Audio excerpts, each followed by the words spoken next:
Hey guys, what's up? I'm Erin and welcome back to the channel. First, I want to kick it off with the basics. If you're feeling a little bit behind, what are the things you can do to feel like you're on track or that you're catching up? I want to walk through the 5 main things that you can do that really move the needle. It's not about shame, it's about making sure that you feel comfortable where you are and feel like you're confidently heading towards a solid retirement.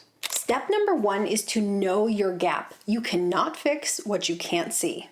Before you panic and have all of these thoughts where you feel like you're behind, you have to understand what you actually need. And don't rely on some headlines. I don't care if you saw 4 headlines this week that said you need $1 million or more in order to be able to retire. That is not your reality. Your reality starts with 2 numbers. What are your income streams in retirement, and what will your expenses look like? If you've watched any of my content, you probably know what I'm going to say right now. Log on to ssa.gov, create an account. It's absolutely free. Figure out what your household Social Security income will be. This is your income floor. This is the money you can count on coming in every single month. Then ask, what will retirement really cost? Are you planning a handful of big trips? Do you want to help your kids out financially? Or are your expenses going to be lower? Are you going into retirement with a fully paid off home? Or perhaps you're considering downsizing? Know that number. Know your expenses. Only then can you calculate your gap, the difference between what you need and what's already covered. And that gap, that's what your investments have to cover. Let's say you have $5,000 coming in from Social Security between you and your spouse. One spouse is receiving $3,000 a month and the other $2,000 a month. If you want to spend $90,000 per year in retirement, you've got a $30,000 income gap.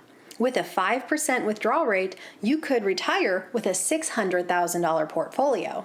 That is wildly different than those $1 million headlines, right? Step 2 is to maximize your tax-advantaged accounts. This is where we get strategic. In 2025, the standard 401k contribution limit is $23,500. If you're 50 or older, you can contribute an extra $7,500 as a catch-up. And if you're age 60 to 63, you get a supercharged catch-up contribution of $11,250 thanks to the Secure 2.0 Act. So if you are 60 to 63, your total 401k contribution limit is $34,750 for the year. I know those sound like big numbers, and they absolutely are, but I want you to know that a few years of really intense savings, if you're feeling behind, can absolutely move the needle. So let's go through 3 quick scenarios, assuming an 8% annualized rate of return, and see what kind of impact it could have. What if you start right out of the gate at age 25 through age 30 and you max out your 401k, that $23,500 a year, for just 5 years? Then you let it sit. You never contribute another dime. What would it be by the time you're 65? Well, that could grow to nearly $1.5 million. No additional contributions, just 5 years of consistent and aggressive savings. But what if you're a little bit later to the game? Let's say you're age 50. You're feeling a little bit behind. You have the median investable assets, which according to the Federal Reserve is $200,000. So you decide to knuckle down, and age 50 through 55, you contribute the maximum amount you can to your investments, your 401k. So it's the $23,500 plus that catch-up contribution of $7,500. Just 5 years of intense savings and then letting it ride until age 65, this could grow to nearly $1.1 million. Let's do a similar scenario. This time you're age 60, starting with the median investable assets of $400,000 and contributing the max possible amount, $34,750 for the year, from age 60 to 62. If you let this grow to the age of 65, it could be about $730,000. The really big takeaway I want to drive home is it's not too late. Aggressive savings for even a short stretch can make a big difference. Step number 3, increase your savings rate now. If you're saving 10% of your income today, bumping up your savings rate to say 15% over the long haul can make a massive difference. Let me show you something that I think is pretty interesting. Let's say you start out your working career in your 20s, making $55,000 a year. Let's say you're able to capture an annual 2% increase in pay over time. By the time you turn 65, you'd be making nearly $134,000. Now let's imagine you started out by saving 5% of your income in your 20s, 10% in your 30s, 15% in your 40s, 20% in your 50s, and 25% of your income from age 60 to 65, and that's when you retire.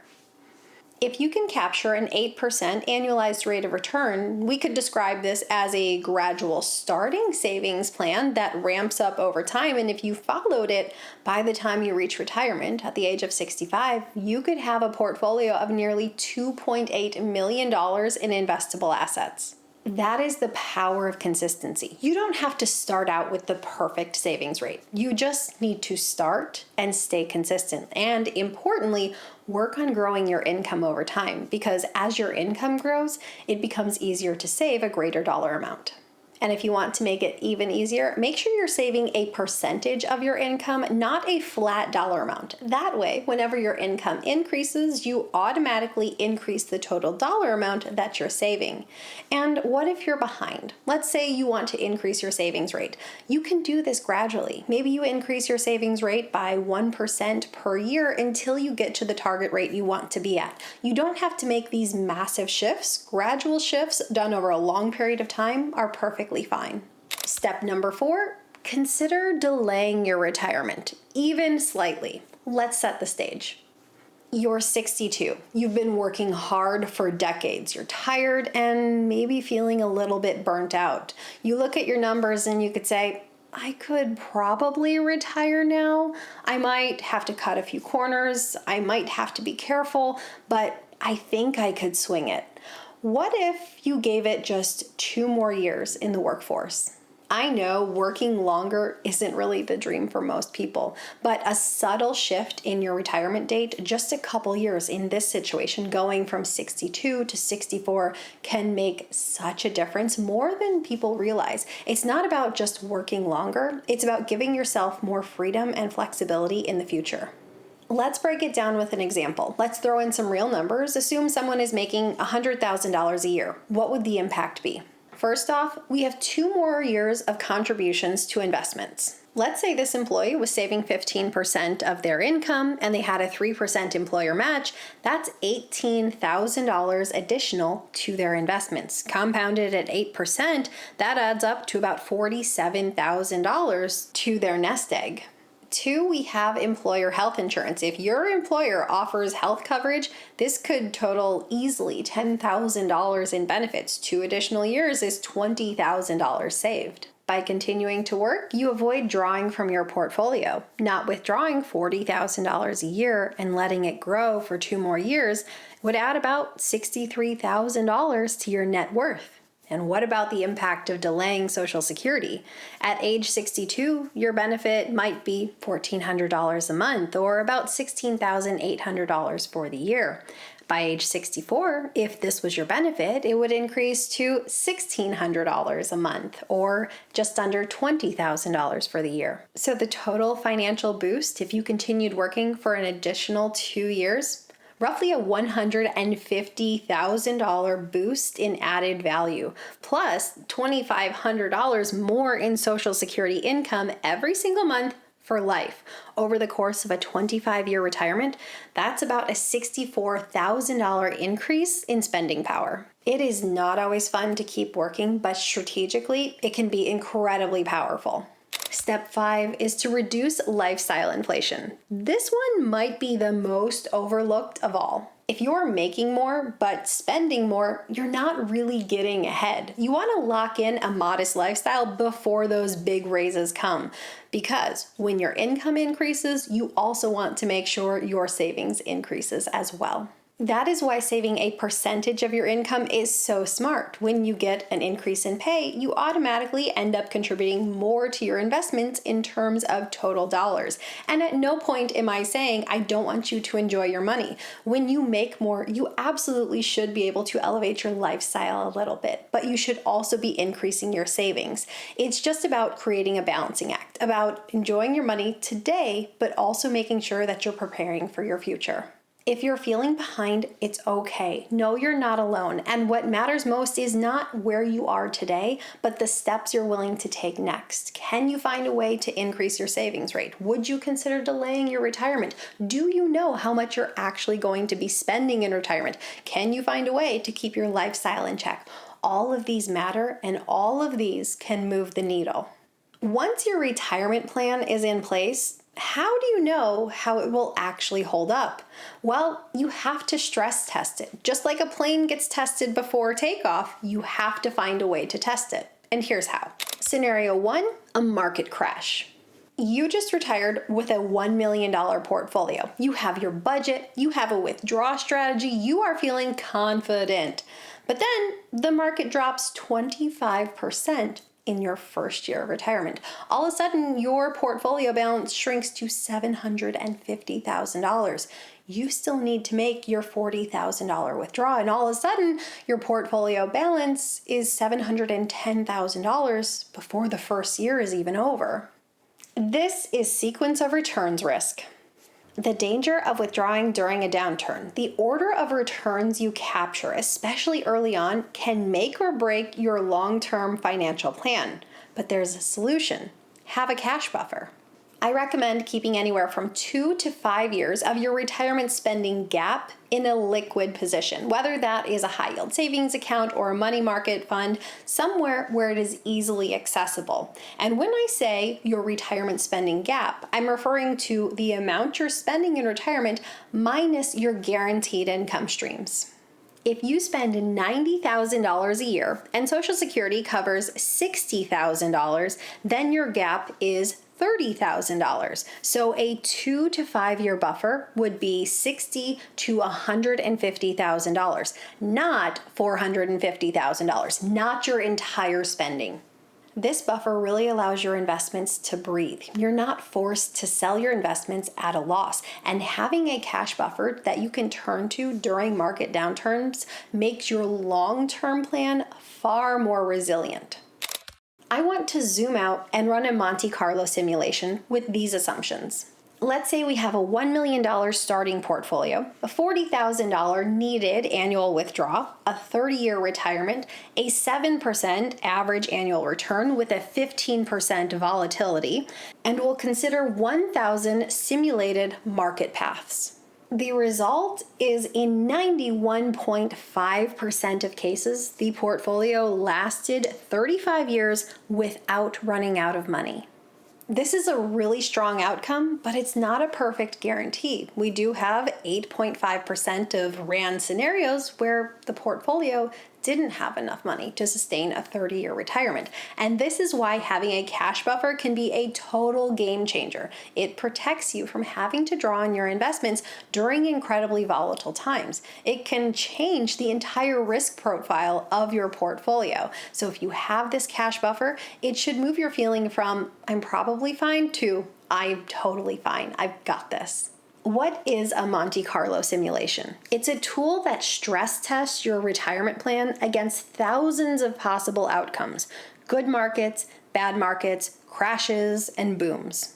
Instead of assuming a flat 7% rate of return every single year, a Monte Carlo simulation throws in some real-world randomness, and what you get is a probability score. The situations where your portfolio would have succeeded and the situations where it didn't. This is a really great way to test how durable your portfolio is for the long term. If you want to try it for yourself, there's tools like Portfolio Visualizer, Projection Lab, or Merrill's Personal Retirement Calculator, and they can help you run your own simulations. And I'm not endorsing any specific one of these. I just want to throw options out there if you're interested in exploring. Scenario 2, living longer than expected. Longevity is one of the most underestimated risks in retirement planning. Most people retire between the ages of 62 and 65. And here's the thing to keep in mind. Longevity has a way of increasing over time. So if you live to the age of 65, the average man at this point has a life expectancy of about 84. The average woman at the age of 65 has a life expectancy of 87. And many live well into their 90s. That means a retirement that lasts 30 years or more isn't rare, and it's becoming more common. I recently spoke with Bill Bengen, the founder of the 4% Rule, and he said something that stuck with me. If you think your retirement will last 30 years, plan for 40 or even 45. Because running out of money at the age of 92 isn't just stressful, it is absolutely devastating. Sure, at which point you'd probably still have Social Security, but if Social Security doesn't cover all of your expenses, you could be forced to make some really drastic cuts. Plan for 95 or even 100. If you never live that long, it's okay. But if you do, you'll be so glad you planned ahead. This is where delaying Social Security and having a conservative withdrawal plan and making sure you have guaranteed income streams really pays off. Longevity isn't just a blessing, it also comes with challenges, but you can prepare for it. Scenario number 3 is healthcare shock. Healthcare is one of the biggest financial risks in retirement, and it's often overlooked. Even with Medicare, the out-of-pocket costs can be substantial. For the typical 65-year-old couple, it's estimated that over the course of their retirement, they might spend just under $400,000 on healthcare-related expenses. If we break it down by age, it's about $13,000 a year for couples age 65 to 74, about $23,000 a year for couples age 75 to 84, and about $40,000 a year for those aged 85 and older. For many, these could be very real, reoccurring costs. One of the biggest concerns for soon-to-be retirees is long-term care and who actually needs it. And here's what the data actually shows. For those turning 65 today, it's estimated that about 48% will need some form of paid long-term care, and about 20% of those will need this care for 5 years or longer. If we look at long-term care costs for a private room in a nursing home, it averages about $28,000 a year. For a room with assisted living, it's about $71,000 a year. And for home health aides for 24-hour service, it's up to $288,000 a year. Even if you only need this type of care for a few months or a couple years, it's very easy to see how a serious health issue can put a big hole in an otherwise solid retirement plan. So what can you do? First, let's be honest. Medicare, that doesn't cover everything. And Medicaid, that's means tested. And if you spent a lifetime diligently saving and investing, you have a paid off home, perhaps you have a pension, you're likely not going to qualify unless you spend down the vast majority of your assets. That's really why I believe the most realistic mindset is this. Assume you'll be responsible for much of your healthcare costs in retirement because you probably will. If you're carefully planning a financially sound retirement, that should also include medical costs because it's not just about managing your income and your lifestyle, it's also about anticipating curveballs that aging can throw your way. So here are some things you can do to prepare. Utilize a health savings account. If you're eligible for an HSA, this is one of the most tax-efficient ways to prepare. Consider long-term care insurance. It's certainly not for everyone, and over time, policies have become incredibly expensive, but for the right person, it could be a smart move, so it might be worth something to look into. Have a specific, dedicated healthcare savings. Set aside funds specifically for healthcare expenses. Maybe it's for your premiums, deductibles, dental, vision, hearing, future procedures you may need, or long-term care expenses. Have a fund set aside to cover those. And importantly, have an emergency fund.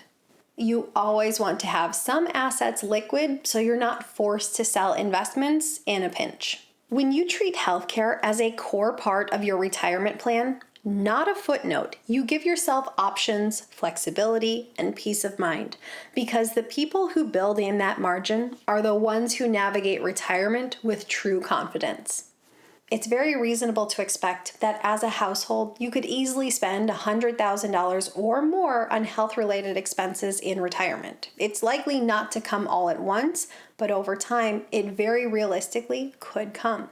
It might come in the form of deductibles, co-pays, surgeries, or later stage of life long-term care.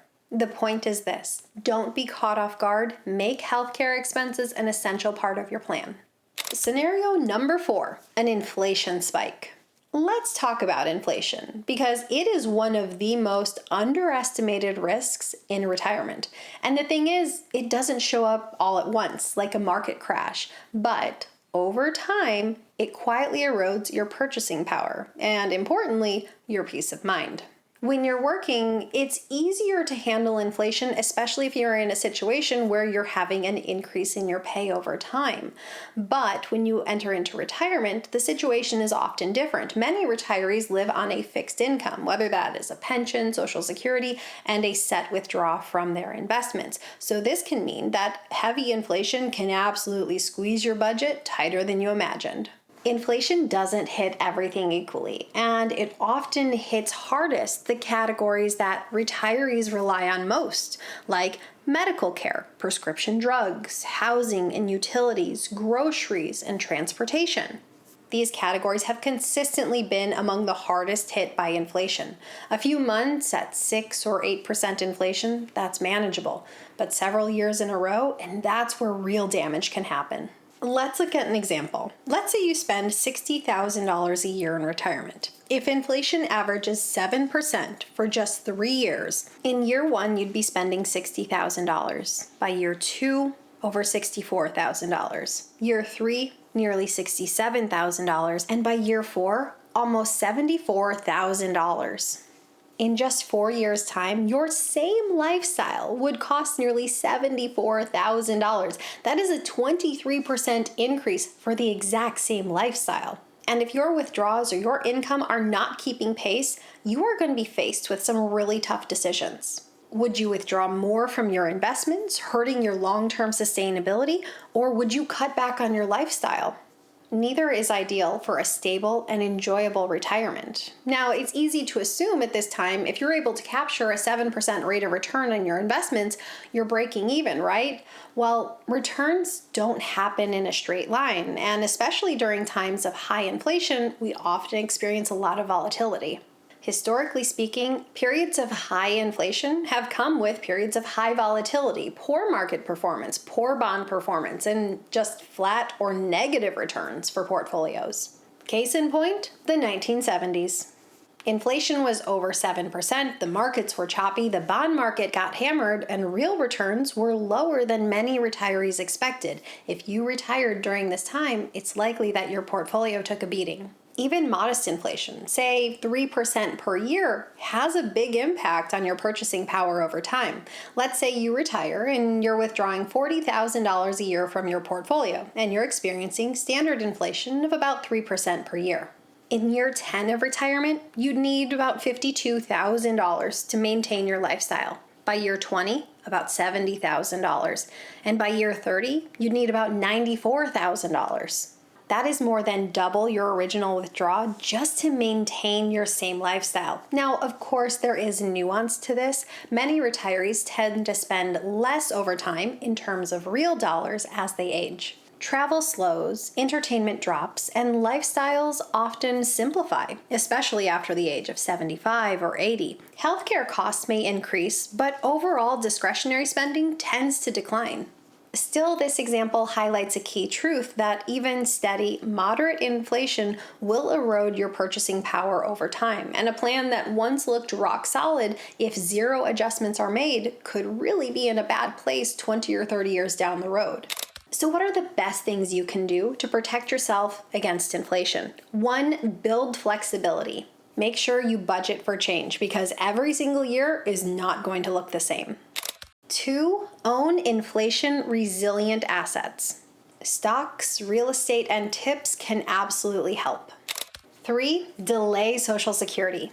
This locks in a higher monthly benefit, and cost of living adjustments are based on the benefit you're receiving, so you receive higher cost of living adjustments over time. Next, use a bucket strategy. Segment your assets into short-term, mid-term, and long-term. And it's those long-term assets that you want to capture growth and hedge against inflation. And finally, review regularly. Don't just set it and forget it. Inflation may not grab headlines in the way that, say, a market crash does, but over time, it can absolutely erode your purchasing power. But the good news is you can prepare for it. With smart planning, a flexible approach, assets that protect against inflation, you can go into retirement and live the life that you worked so hard for. As a bonus tip, use the guardrails approach.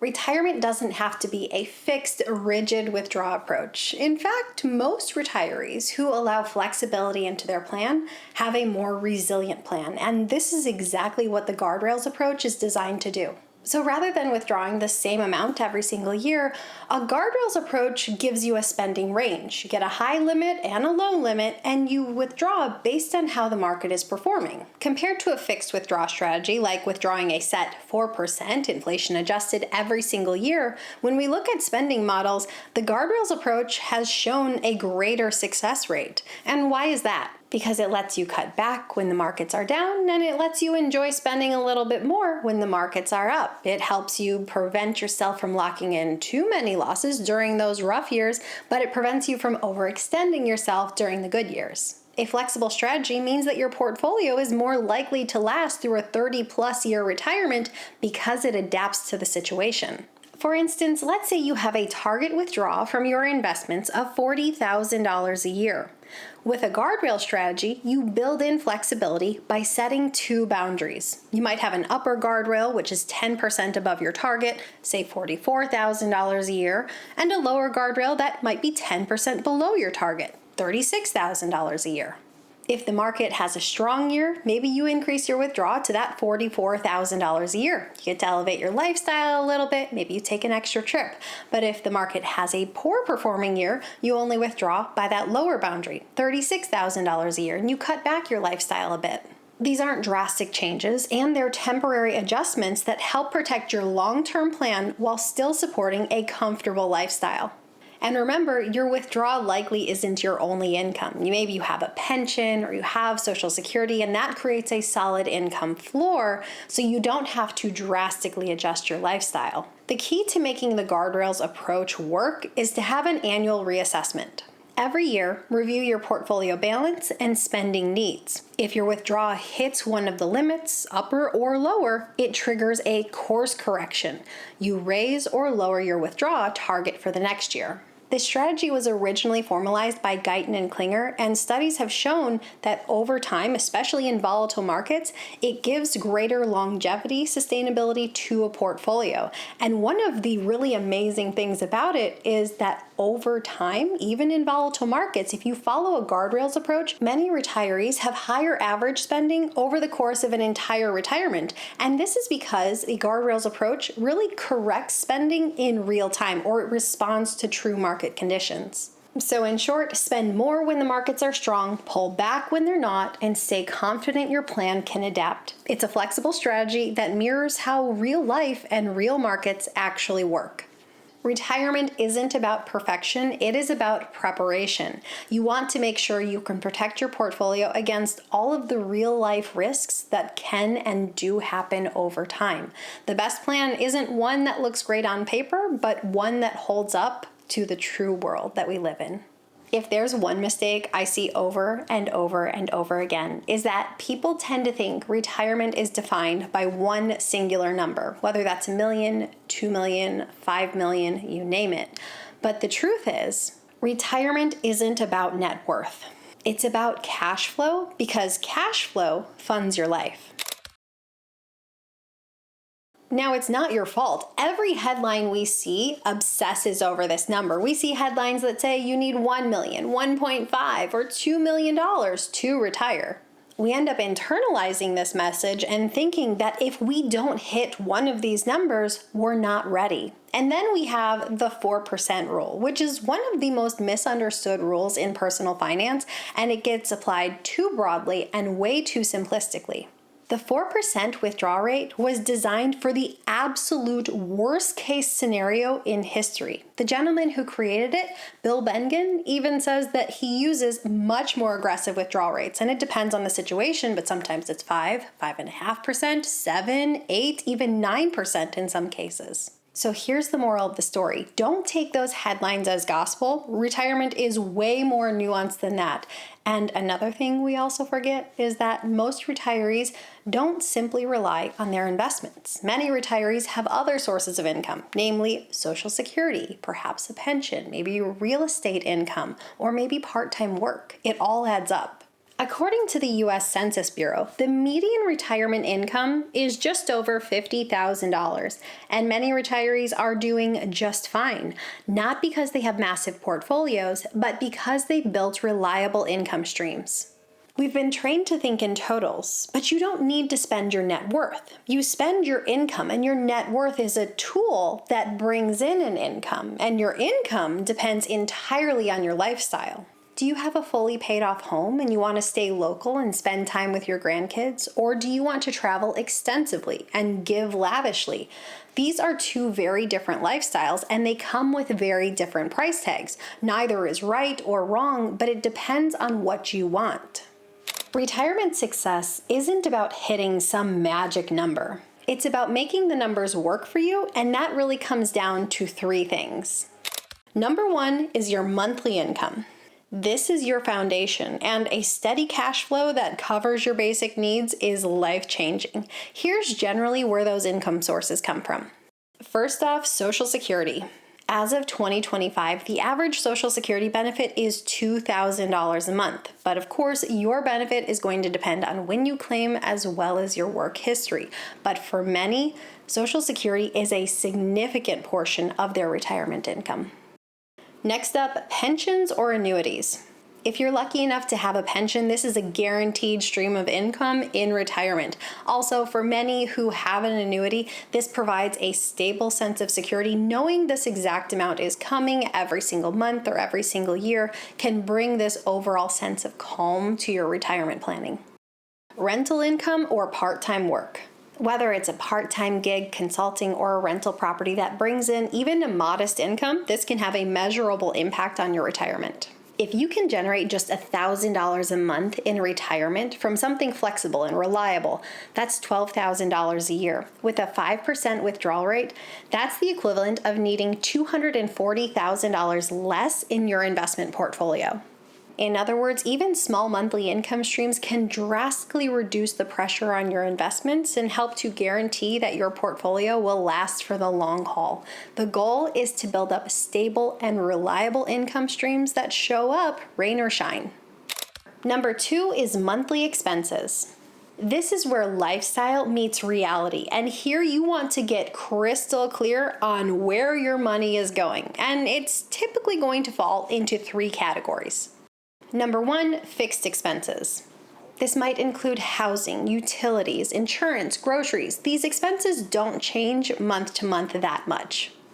Next up, variable expenses.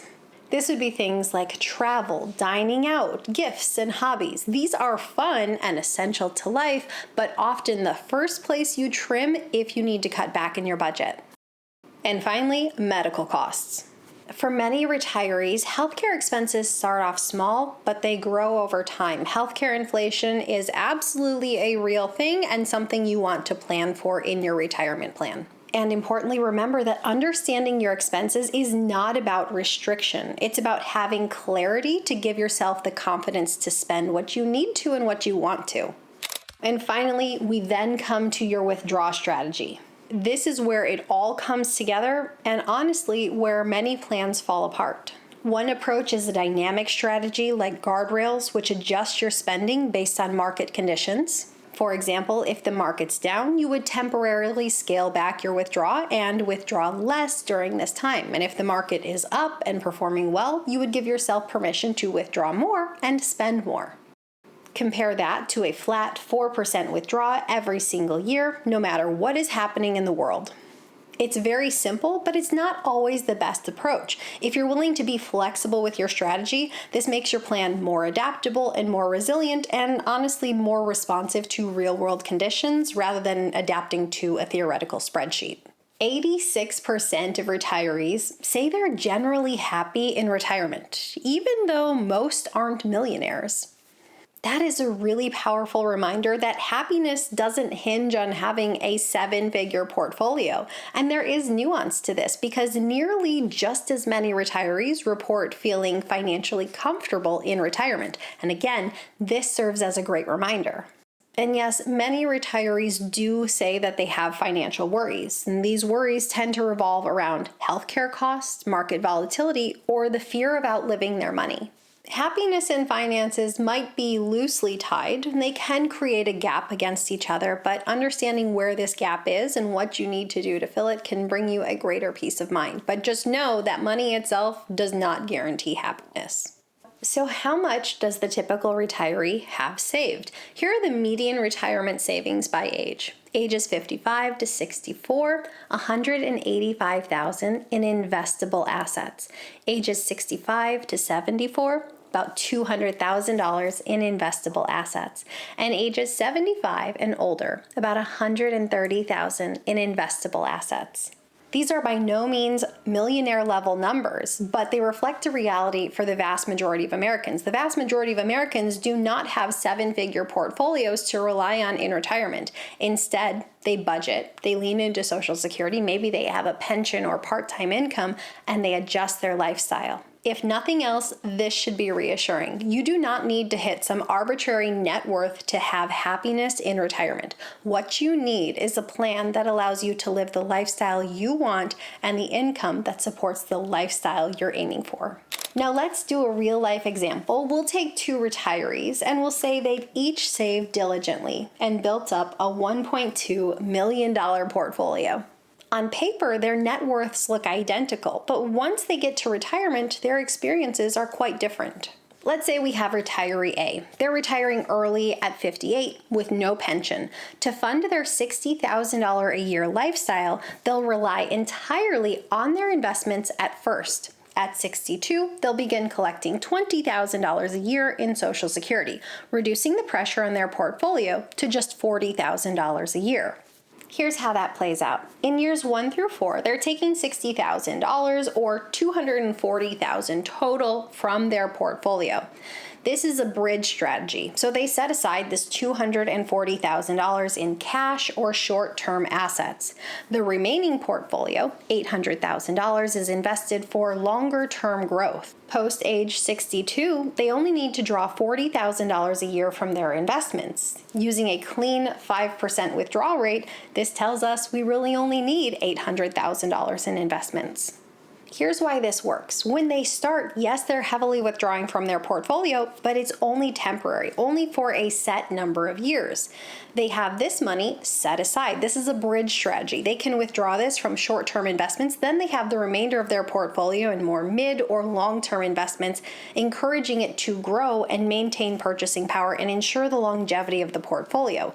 Once they stop their aggressive withdrawals, we greatly reduce the pressure on the savings. And this approach is a great way to balance their short-term needs as well as their long-term needs. Retiree B has the same $1.2 million saved, but they have $3,000 as an income stream from Social Security and a pension. That's $36,000 a year in stable income. This household only needs $24,000 a year from their investments, just a 2% withdrawal rate.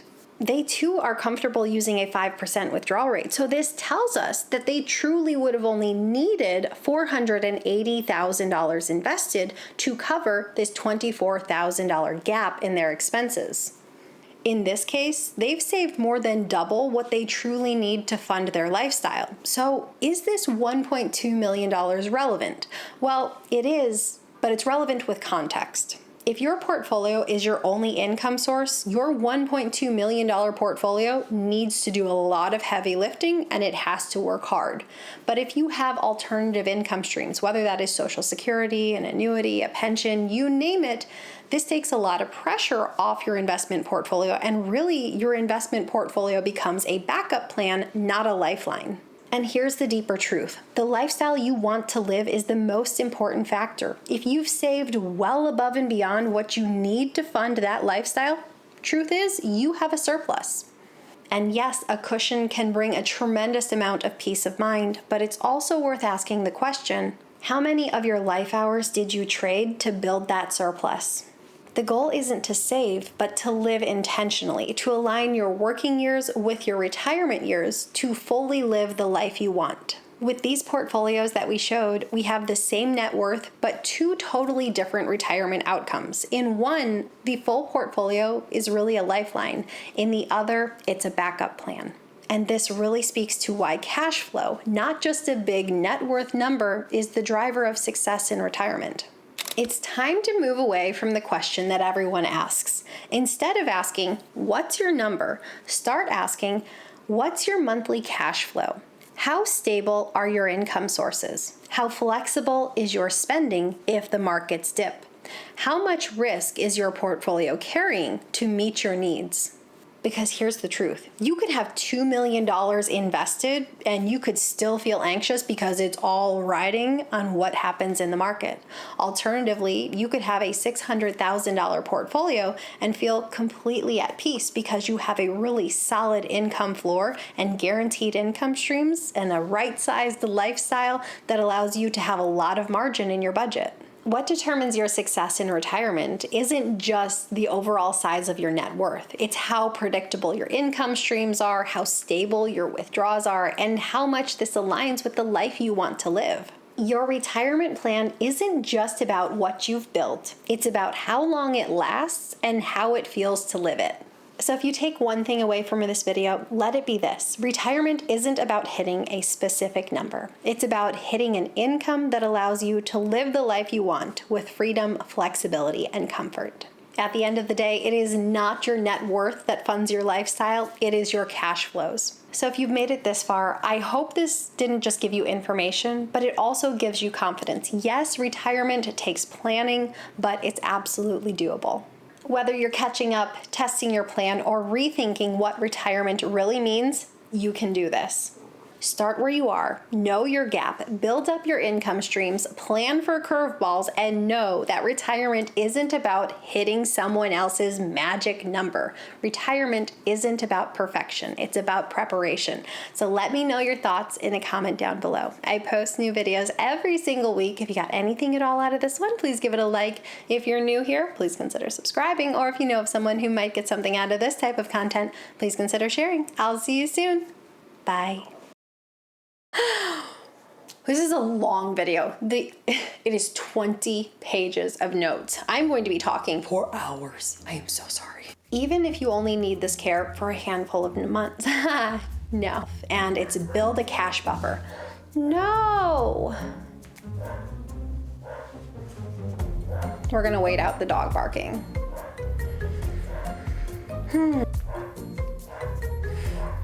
My son, who's about 2, whenever the dogs bark, he's like, shh.